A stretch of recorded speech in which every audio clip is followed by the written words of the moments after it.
Hi, the 7-2 Daystar.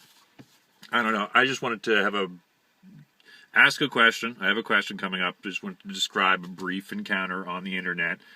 I guess I should say with Peter Capish was really set me off because we've cycled around this argument a few times, so it gets increasingly frustrating as you give the same arguments. I hear no rebuttal, none. But he persists in the argument. The argument that I'm saying is, okay, I think there might be two, but I guess I should focus on this one as the most obvious and the most egregious. The theist takes the position, in this case Peter, but others have, that there is evidence for God, and the evidence is things like creation that we see around us, and then we come up with material explanations for that, and they say, oh, but what about the preconditions that, were required in order to have those natural processes? Which is fine.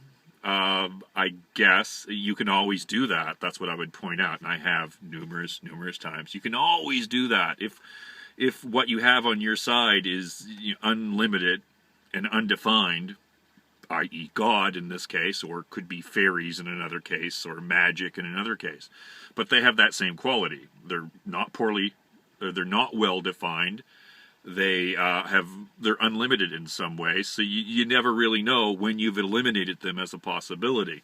So that's why they're not subject to science, because you can't define them well enough to eliminate that possibility. They can't be falsified. You can always say, oh, but what explains that symmetrical fairy ring of mushrooms?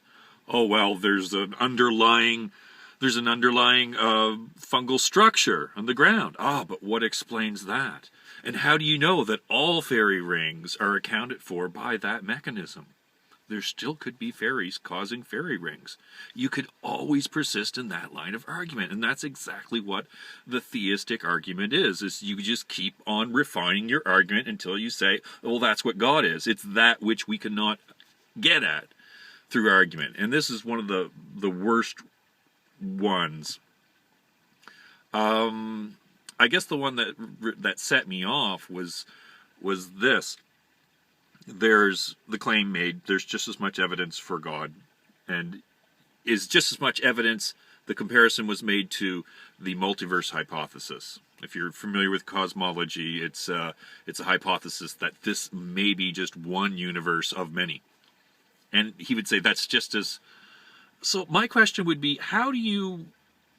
If your opinion as a Christian, I'm getting to my question now. If your opinion as a Christian is the evidence and the faith that you require for theism and theistic creation is equal to the faith and the evidence on the side of a material explanation, well, or if in this case specifically in the multiverse hypothesis, well, the thing is, we know with certainty there is at least one universe. It's self-evident. It's this stuff here. It's this stuff. Huh? That's a little corner of it, but that's what I'm calling universe. It's self-evidently, we can observe it. We can't do that with God. So they're in different ballparks there. Absolutely different ballparks. The other issue that came up was evolution, but I think what the theists have to do is come up with what's the criteria for good evidence. And I know a lot of them, I think a lot of Christians, their thought in their mind, yes, but I do have a personal self-evident experience of God. Yeah, but there are people who have personal self-evident experiences of Lord Krishna.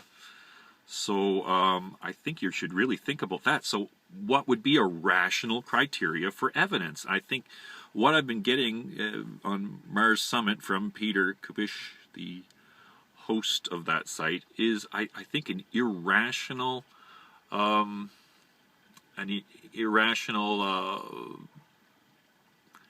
index of evidence, I guess. I think if you have a rational index of evidence, then you have to put the evidence for the theistic hypothesis in a completely different realm from, say, the evidence for even the multiverse hypothesis is better motivated, better supported than a theistic one. Just on account of the fact that we know with pretty as certain as one can be that there is at least one, and we don't have any good reason why there might not be more than one. And I've never had that really tackled. Any Christians who want to address that, any atheists, or anyone in between who wants to elaborate on that, feel free. Welcome to comment below. All right, 72 Daystar out.